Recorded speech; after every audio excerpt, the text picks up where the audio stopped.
চলাফেরা করার মতো বয়স হয়ে গেল, তখন আমি ইব্রাহিমকে স্বপ্নে আদিষ্ট করলাম, স্বপ্নে দেখালাম।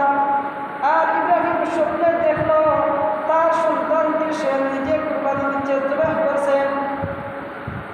একাধারে মুফাসসিরিন কেরাম বলেন আল্লাহ তাআলা একাধারে ইব্রাহিম আলাইহিস সালামকে 3 দিন স্বপ্ন দেখালেন। আর ইব্রাহিম আলাইহিস সালাম দেখলেন নিজে নিজের সন্তানকে কুরবানি দিচ্ছেন। তো ইব্রাহিম আলাইহিস সালাম তার সন্তানকে বলেন ফালাম্মা আসলামা ফালাম্মা বালাগা মা'আ সা'য়া ক্বালা ইয়া বুনাইয়া ইন্নী আরা ফিল মানামি আন্নী আযবাহুকা মাযা তারা। ইব্রাহিম আলাইহিস সালাম তার সন্তানকে বললেন, হে আমার বৎস, হে আমার সন্তান, ফালাম্মা বালাগা মা'আ সা'য়া ক্বালা ইয়া বুনাইয়া, হে সন্তান, আমি স্বপ্নে দেখেছি আমি তোমাকে জবাই করতেছি।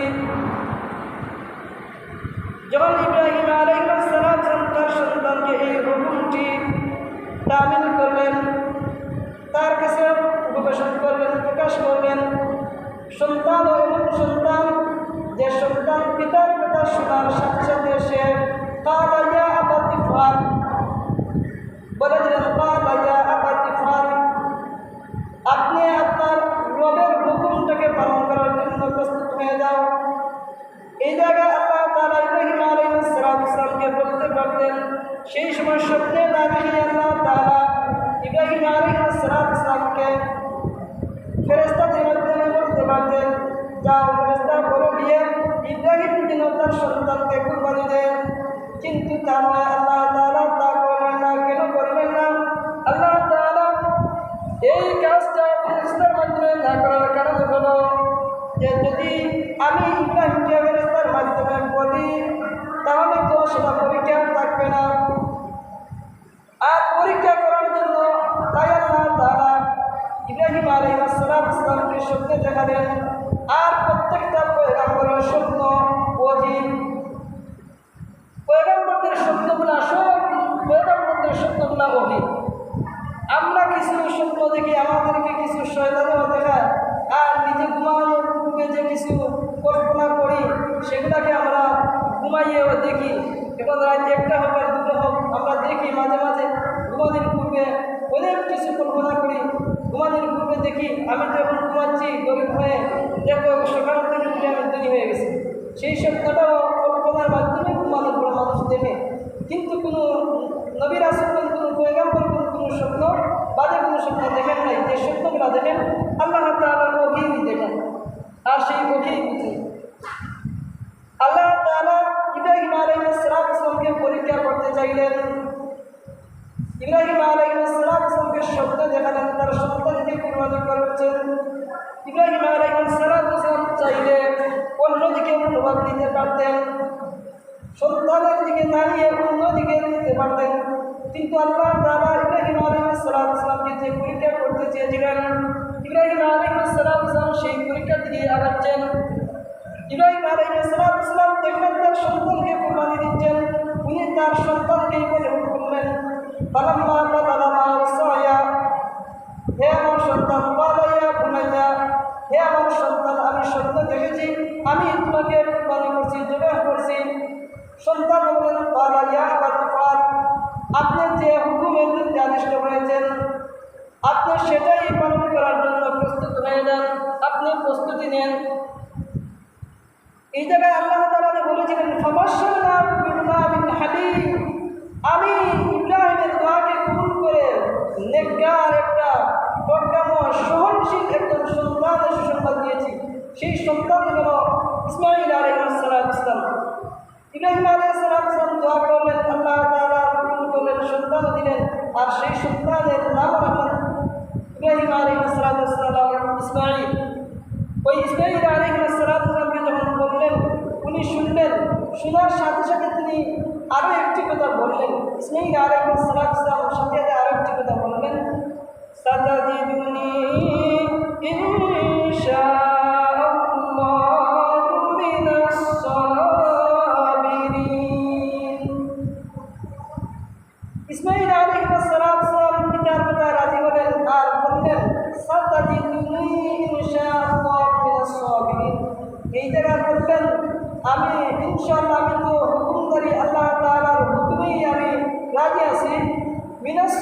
সাবিরিন, আমাকে আপনি পাবেন ধৈর্যশীলদের সাথে। যারা আগে ধৈর্যশীল ছিলেন তাদের দলভুক্ত আমাকে পাবেন। এই জায়গায় ইসমাঈল আলাইহিস সালাম প্রকাশ করতে পারতেন যে আমি ধৈর্যশীল, আমাকে আপনি ধৈর্যশীল পাবেন, কিন্তু উনি এই কথা না বলে, নিজের কথা আত্মপ্রকাশ না করে উনি বললেন মিনাস সাবিরিন, আমাকে পাবেন আপনি ধৈর্যশীলদের সাথে। তার মানে ইসমাঈল আলাইহিস সালাম বললেন আমি শুধু ধৈর্যশীল না, আমি শুধু সবরকারী নয়, আরও সবরকারী ছিলেন, তাদের দলভুক্ত আমাকে পাবেন। তো আমরা তো অনেক সময় কোনো কাজ করলে আমি এই কাজ করেছি, আমি মসজিদে 500 টাকা দিয়েছি, আমি অমুককে এই সাহায্য করেছি, আমি অমুককে সেই কাজ করেছি, এই ভাষাটা এই আমি করেছি, এটা অনেক ক্ষেত্রে গিয়ে অহংকারের বহিঃপ্রকাশ। আমি প্রকাশ করার একমাত্র আল্লাহ তাআলার ভাষা। আমি এই কাজ করেছি, এই কাজ, এটা আমরা কখনো বলি না যে আল্লাহ তাআলা আমার দ্বারা এই কাজটা করিয়েছে। এই কথাটা বললে তো সাথে সাথে আল্লাহ তাআলা নেককার হিসেবে গ্রহণ করেছেন, আল্লাহ তাআলা সওয়াব দিতেন, নেকি দান করতেন, আর আপনার দিল থেকে অহংকার অহমিকারও প্রকাশ পাইত না। আমরা অনেক সময় অনেকেই অনেক কাজ করে থাকি, যেমন এই যে কুরবানি দেব, অনেকেই বলবে আমি 1,00,000 টাকা গরু খরিদ করেছি, 1,00,000 টাকার গরু আমি কুরবানি দেব। আমরা ইসমাঈল আলাইহিস সালামের এই কথা থেকে শিক্ষা কি নিতে পারি? ইসমাঈল আলাইহিস সালামকে পিতা বললেন, ইসমাঈল বাপজান, আমি তোমাকে দেখেছি, স্বপ্নে দেখেছি আমি তোমাকে জবাই করছি। সন্তান বললেন আমি তো হুকুমে রাজি, আপনি প্রস্তুত হয়ে যান, আমি আল্লাহ তাআলার হুকুম মানতে রাজি। কিন্তু এই বলে শেষ করলেন না, বলে সাতাজিদুনি ইনশাআল্লাহ মিনাস সাবিরিন, আমাকে আপনি সবরকারীদের সাথে পাবেন। মানে আমি একাতে সবরকারী, আমি একাতে ধৈর্যশীল তা নয়, আমার আগেও আরও ধৈর্যশীল ছিলেন, পরেও আসবেন। যারা ধৈর্যশীল থাকবেন ওদের দলেই আমাকে পাবেন। কিন্তু আমরা করি কি, 1,00,000 টাকার গরু খরিদ করে কুরবানি দেবো, আমি 1,00,000 টাকার করছি, এটা থাকে না যে আরও করতে পারে, এটা থাকে না আল্লাহ তাআলা আমাকে যে এই সম্পদের মালিক বানিয়েছেন, আমাকে উপযুক্ত করেছেন, আমাকে আল্লাহ তাআলা সম্পদ না দিলে আমি আজ কুরবানি করতে পারতাম না। একমাত্র ক্ষমতাটা, একমাত্র এই দাবিদার, ক্ষমতার দাবিদার, অহংকারের দাবিদার আল্লাহ তাআলা। আমি মানব হয়ে, আমি আল্লাহর গোলাম হয়ে কীভাবে এই কথা প্রকাশ করি, আমি করেছি, এটা কখনোই শোভা পায় না। আমি এই কাজ করছি, যতই নেক কাজ করেন না কিন্তু যদি নেক কাজের মধ্যে যারা পরিমাণ যদি অহংকার থাকে, সেই নেক কাজটা আপনার ধ্বংস হয়ে যায়। যেমনভাবে একটা মোমবাতির মধ্যে আগুন লাগালে ধীরে ধীরে জ্বলে মোমবাতির অস্তিত্বকে বিলীন করে দেয়, কোনো মানুষের দিনের মধ্যে যদি কোনো এই প্রকার অস্তিত্ব থাকে, অহংকারের অস্তিত্ব থাকে, মোমবাতি যেমন জ্বলে আগুনে জ্বলে তার অস্তিত্ব বিলীন করে দেয়, একজন নেককার মানুষ যদি যারা পরিমাণে কোনো অহংকার দিনের মধ্যে ঢুকিয়ে দেয়, তখন আল্লাহ তাআলা ঠিক তদ্রূপভাবে মোমবাতি যেমন আগুনে জ্বলার পর তার অস্তিত্ব বিলীন হয়ে যায়, ঠিক ওই মানুষের নেক আমলগুলোকে আল্লাহ তাআলা ওই অহংকারের কারণে জ্বালিয়ে পুড়িয়ে ধূলিসাৎ করে দেন, অস্তিত্ব বিলীন থাকে না। আপনি যতই কিছু ভালো কাজ করেন না কেন, যতই নামাজ পড়েন না কেন, যত লক্ষ কোটি টাকা দিয়ে কুরবানি করেন না কেন, আপনার সেই কুরবানি আর সেই নেক আমল কোনো কাজে আসবে না। আমরা এই ইসমাঈল আলাইহিস সালামের জীবনী থেকে, ইসমাঈল আলাইহিস সালামের এই কথা থেকে সেটাই শিক্ষা গ্রহণ করতে পারি, সেটাই অনুধাবন করতে পারি। একমাত্র আমার যা কিছু হবে, আমার কোনো কৃতিত্ব নয়, এই কৃতিত্বটা আমার অংশ করেছিল, এই কৃতিত্বটা একমাত্র আল্লাহ তাআলা। আল্লাহ তাআলা আমাকে দিয়েছেন ক্ষমতা, বিদায় আমি করছি। ইসমাঈল আলাইহিস সালামকে শুধু এই বললেন ফানজুর মাযা তারা। আল্লাহ ইব্রাহিম আলাইহিস সালাম বলতে পারতেন সন্তান, আল্লাহ তাআলা হুকুম দিয়েছেন আমি তোমাকে জবাই করব, কিন্তু সেই কথা না বলে বললেন ফানজুর মাযা তারা, হে আমার বৎস আমি তো স্বপ্ন দেখেছি আমি তোমাকে জবাই করছি, এবং তোমার অভিমত কি, তোমার অভিমতটা প্রকাশ করো, ব্যক্ত করো। সন্তান সাথে সাথে এই কথাই বললেন, ইয়া বাদশাহ, আপনি আদিষ্ঠিত হয়েছেন, আপনি হুকুমের নির্দেশ পেয়েছেন, আপনি নির্দেশ মানতে বাধ্য হয়ে যান, আপনি রাজি হয়ে যান, আপনি প্রস্তুতি গ্রহণ করে নেন। আমাকে এমন পাবেন ধৈর্যশীলদের সাথেই পাবেন, আমি সর্বক্ষণিক ধৈর্যশীলদের সাথেই থাকব। এই যখন উভয়ে যখন আত্মসমর্পণ করলেন, যখন উভয়ে বললেন আমরা প্রস্তুত, একজন জবাহ করবেন, অপরজন জবাহ হবেন, তখন ফালাম্মা আসলামা ওয়া তাল্লাহু লিলজাবিন, আল্লাহ তাআলা বলেন ফালাম্মা আসলামা ওয়া তাল্লাহু লিলজাবিন, ফালাম্মা আসলামা, তারা যখন আত্মসমর্পণ করলো, তারা যখন আনুগত্য প্রকাশ করলো, কিসের জন্য? লিলজাবিন, জবাহ করার জন্য এবং জবাহ হওয়ার জন্য। একজন জবাহ করবেন, অপরজন জবাহ হবেন, এখন উভয় যখন সম্মতি প্রকাশ পেয়ে গেল, ফালাম্মা আসলামা ওয়া তাল্লাহু লিলজাবিন, উভয়ের আত্মসমর্পণ করার পর ওয়া ফাদাইনাহু বিযিবহিন আযীম, এবং সন্তান যখন জবাহ হবেন আর পিতা যখন সন্তানকে জবাহ করবেন, তখন সন্তান বললেন, আমার পিতা আপনি এক কাজ করেন, আমাকে যখন জবাহ করবেন যত কিছুর পর, আমি তো আপনার সন্তান, আপনি একটি কাজ করেন, আগে আমার হাত পাটা বেঁধে নেন। আমার হাত পাটা বেঁধে নিলে হবে কি, আমার হাত পা বেঁধে নিলে যাতে করে আমি যেন এত চটপট করি না, মৃত্যুর যন্ত্রণা, খুব ভয়াবহ যন্ত্রণা, আমার মৃত্যুটা যেন এমনভাবে আপনি যদি হাত পা বেঁধে দেন, মৃত্যুর যন্ত্রণার কারণে যেন চটপট না করি, আর সেই চটপট দেখে যেন আপনার দিনের মধ্যে আমি সন্তানের জন্য আপনি পিতার দিনের মধ্যে যেন মায়া না যাবে। যখন এই কথা বললেন, সন্তান পিতাকে বললেন, পিতা সন্তানকে পায়ে হাতে বাদ দিলেন, বাদ দিয়ে ওয়াফাদাইনাহু বিযিবহিন আযীম, মুফাসসিরিনে কেরাম বলেন ওই সন্তানকে সোজাসুজি ইব্রাহিম আলাইহিস সালাম ইসমাঈলকে সোজাসুজি শুয়ে দিলেন মাটির মধ্যে। যখন শুয়ে দিলেন, শুয়ে দেওয়ার সাথে শুয়ে দিয়ে যখন এই ছুরি দ্বারা এবং বললেন, সাথে সাথে বললেন আপনি তো হাত পা বাঁধলেন, আপনি ছুরিটাকেও দাঁড় করিয়ে নেন, এমনভাবে দাঁড় করিয়ে দেন যাতে করে সহজে আমার এই জবাহটা হয়ে যায়, আমি যেন সহজেই আমার জীবনটা দিতে পারি, আমার জীবনটা যেন সহজেই চলে যায়। ছুরিকে অনেক করে দাঁড় দিলেন, দাঁড় দেওয়ার পরে সন্তানকে লিলজাবিন, জবাহের জন্য মাটির মধ্যে যখন শুয়ে দিলেন, তখন শুয়ে দেওয়ার সাথে সাথে ওই সন্তানের গলার মধ্যে ছুরি লাগালেন। আল্লাহ তাআলা ইসমাঈলকে জবাহ করার উদ্দেশ্যটা হলো পিতা পুত্রের পরীক্ষা দেওয়া। আর ইব্রাহিম আলাইহিস সালামকে পরীক্ষা কিভাবে, ইব্রাহিম আলাইহিস সালাম কিভাবে প্রস্তুত হন, এটা কি তার সন্তান, একজন সন্তান যখন পিতা যখন সন্তানকে লালন পালন করে, তার পিতার সাথে হাঁটাচলা করার মতো শক্তি হয়ে যায়, হাঁটাচলা করে, তখন তার পিতার কতটুকু তার সন্তানের জন্য মায়া লাগে। আমরা তো এই কাজ করতে পারবো না, তবে কলিযুগে যে এই কিছু যা হচ্ছে দুনিয়ার স্বার্থের কারণে হচ্ছে, আল্লাহর জন্য হবে না। যা কিছু দুনিয়ার জন্য দেখছেন, নেটের যুগে দেখছেন, পিতা সন্তানকে কোরবানি দিচ্ছে, মা মেয়েকে হত্যা করে ফেলছে, এগুলো দেখছেন, এগুলো একমাত্র দুনিয়ার স্বার্থের কারণে।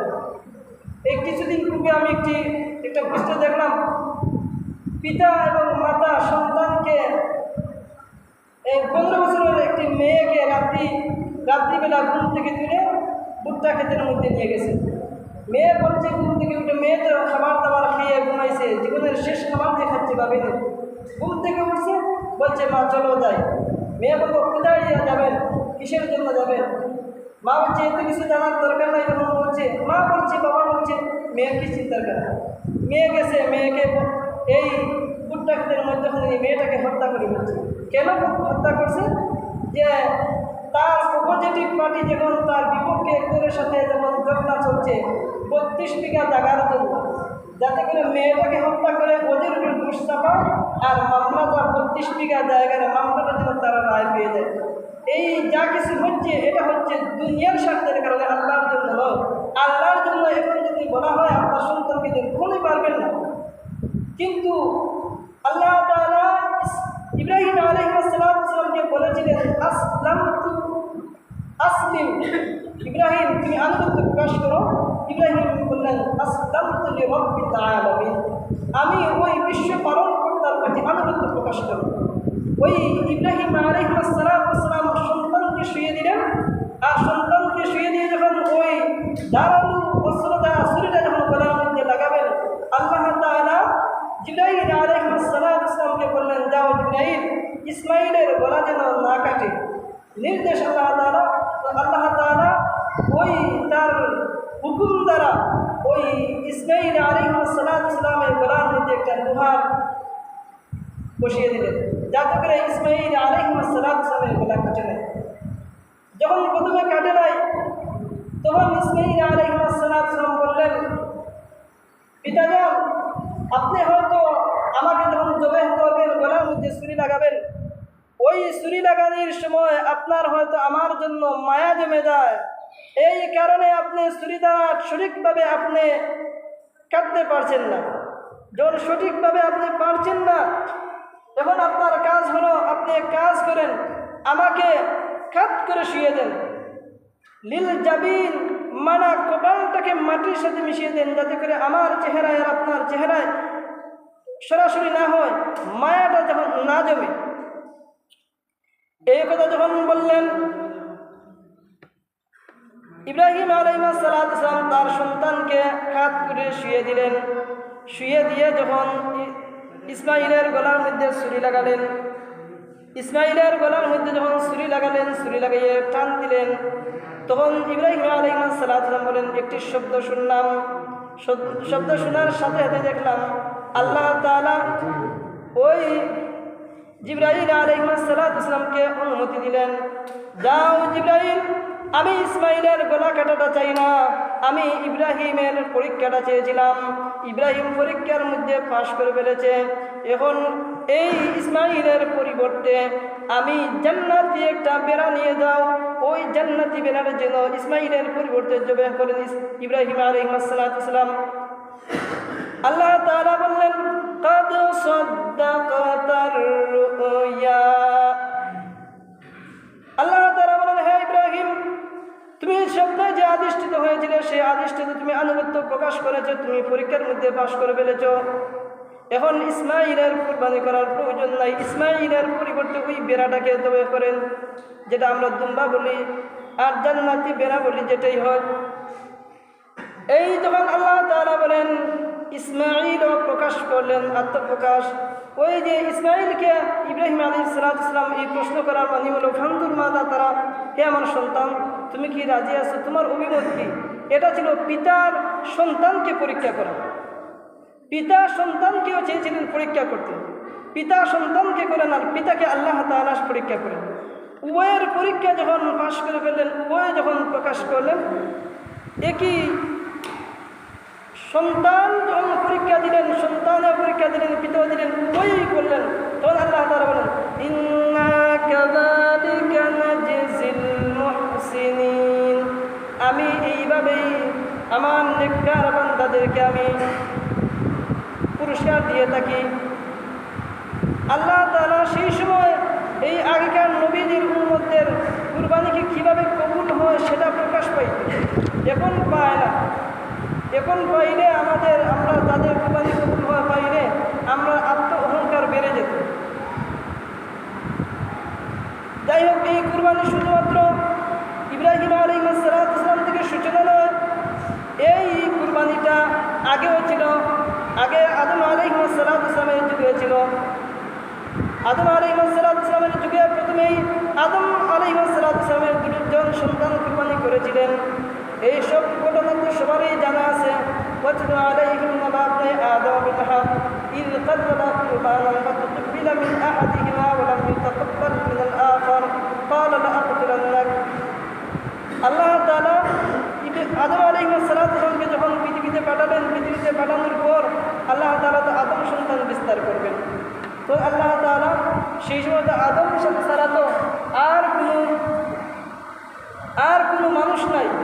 এখন আদম সন্তান তো বাড়াতে হবে, কীভাবে বিবাহ বন্ধনে আবদ্ধ করে দিবেন। তো আল্লাহ তাআলা সেই সময় শরীয়ত দিয়েছিলেন আদম আলাইহিস সালামের সন্তানের শরীয়ত সেইভাবে ছিল যে আল্লাহ তাআলা যখন আদম আলাইহিস সালামকে সন্তান দিতেন, একসাথে দুজন দিতেন, এক জোড়া সন্তান দিতেন, একজন মেয়ে আর একজন ছেলে। তো যখন বিবাহ বন্ধনে আবদ্ধ হবেন, প্রথম জোড়ার ছেলের সাথে দ্বিতীয় জোড়ার মেয়েকে বিয়ে দিতেন এবং দ্বিতীয় জোড়ার মেয়েকে প্রথম জোড়ার ছেলের সাথে বিয়ে দিতেন। এইভাবে যখন হাবিল এবং কাবিল দুই জোড়ায় দুইজন ছেলে এবং দুই জোড়ায় দুইজন মেয়ে, যখন কাবিলের সাথে যে মেয়েটা জন্মগ্রহণ করেছিল সেটা ছিল সুন্দর, আর হাবিলের সাথে যে মেয়েটা ছিল একটু কালো ছিল। এই আল্লাহ তাআলার হুকুম অনুযায়ী বিয়া দিবেন, কিন্তু কাবিল মানে নাই।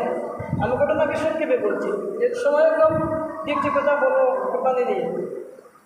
তো যাই হোক, আল্লাহ তাআলার নির্দেশ দিলেন, ওই সন্তান যখন ঝগড়া লাগার কারণে আল্লাহ তাআলা নির্দেশ দিলেন আদম আলাইহিস সালাম বলেন তাদেরকে যেন তারা কুরবানি করে। যার কুরবানি কবুল হবে তার সাথে ওই মেয়ে আকলিমার বিয়ে দেওয়া হবে। আল্লাহ তাআলার নিয়ম অনুসারে কুরবানি করা হলো। হাবিলের কুরবানি কবুল হলো, কাবিলের কুরবানি কবুল হলো। তাই এই হলো সূচনা কুরবানি। আর এই পর থেকে আমরা যে কুরবানিটা করছি সেটা ইব্রাহিম আলাইহিস সালামের সুন্নাত। আমরা ওই যে আল্লাহ তাআলা ইব্রাহিম আলাইহিস সালাম যে এত জলিলুল নবী ছিলেন, সেটাকে উম্মতে মুহাম্মাদের জন্য কিছু জিনিসকে আল্লাহ তাআলা রেখে দিয়েছেন, আল্লাহ তাআলা পছন্দ হয়েছে বিদায় সেটাকে এই কুরবানিতেই দেখি। এখন আমরা তো অনেকেই কুরবানি করি, কুরবানির ফজিলত না করার সময় এখন কম, তবে সংক্ষেপে বলি কিছু জিনিস যেগুলো প্রয়োজনীয়। আমরা যারা কুরবানি করবেন তাদের কিছু করণীয় আছে। ওই যে কুরবানিটা করবেন, যারা কুরবানি করবেন, কুরবানি যে টাকা দিয়ে করবেন সেটা আপনার হালাল উপার্জন দ্বারা হতে হবে।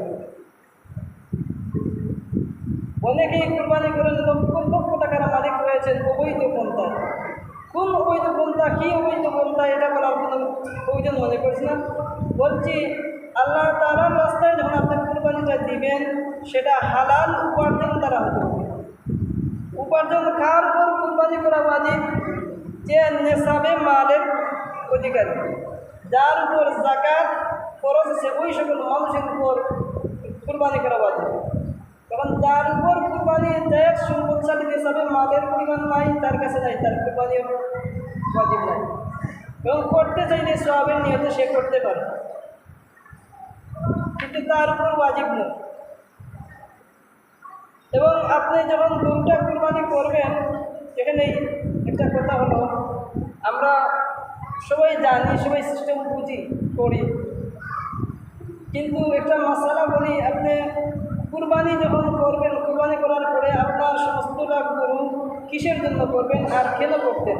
আল্লাহ তাআলা বলছেন, আল্লাহ তাআলা বলেন যে তোমরা যে কুরবানিটা করো সেই কুরবানির গরুর গোশত আমি আল্লাহ খাই না, সেই রক্ত আমি পাই না, কোনো কিছুই পাই না। যে আল্লাহ তাআলা এই সমস্ত যে আমাদের উপর দিলেন, ওয়াজিব করে দিলেন, তাহলে কিসের জন্য? আল্লাহ তাআলা বলেন লান ইয়ানালাল্লাহা লুহুমুহা ওয়ালা দিমাউহা ওয়ালাকিন ইয়ানালুহুত তাকওয়া মিনকুম। আল্লাহ তাআলা বলেন, হে মানব মণ্ডলীরা, লান ইয়ানালাল্লাহা লুহুমুহা ওয়ালা দিমাউহা। লুহুমুহা, আল্লাহ তাআলা লুহুমুহা, এই কুরবানি যে কুরবানি গরুর গোশতটা আমি আল্লাহ তাআলা খাই না, আমি পাইও না, আমার প্রয়োজন নাই। ওয়ালা দিমাউহা, ওই কুরবানি যে করো, যে কুরবানি করার গরুর জবে করার যে রক্তগুলো প্রবাহিত হয়, সেই রক্তগুলো আমি পাই না, আমার কাছে আসে না, এগুলো আমার প্রয়োজন নাই। তাহলে আল্লাহ তাআলা আপনার কিসের দরকার, কিসের প্রয়োজনে আপনি কুরবানি ওয়াজিব করে দিলেন? আল্লাহ তাআলা বলেন ওয়ালাকিন ইয়ানালুহুত তাকওয়া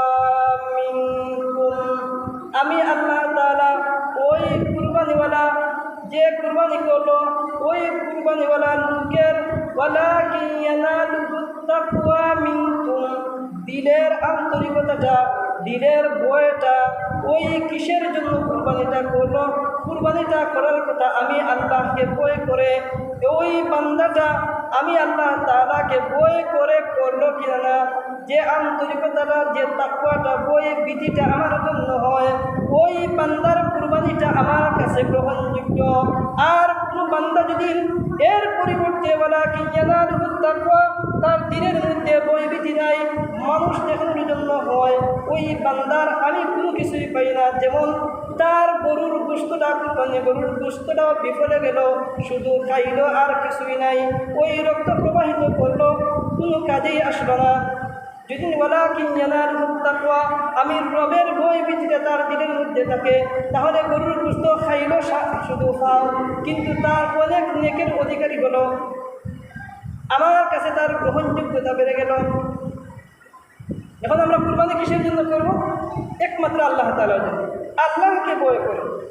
আল্লাহকে ভয় করে যে কুরবানিটা করব, সেটা কিসের টাকা হতে হবে? সেটা হালাল পন্থায় উপার্জিত হতে হবে।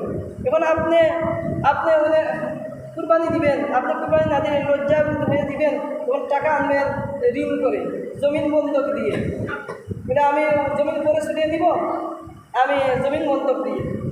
এবং জমিন বন্ধকটা দিলেন, যে বন্ধকে দিলেন, এটা হালাল পন্থায় দিলেন কি হারাম পন্থায় দিলেন, সেটাও ভাবতে হবে। অথবা আপনি সুদে টাকা আনলেন, সুদে টাকা আনে কুরবানি দিবেন, এই ধরনের কুরবানি আপনার জন্য আপনি দিতে পারবেন না, আপনার কাছে টাকা নাই, সেটার জন্য আপনি সুদে টাকা আনার দরকার নেই, কুরবানি করার দরকার নেই।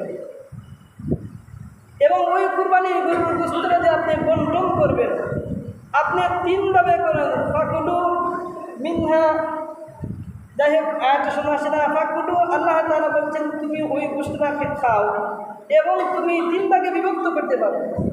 এক ভাগ আপনি নিজে খাওয়ার জন্য রাখতে পারো, অপর ভাগ আপনি মেহমানদেরকেও দিতে পারো, তৃতীয় ভাগ আপনি গরিব আত্মীয় স্বজনের মধ্যে বিলিয়ে দিতে পারো।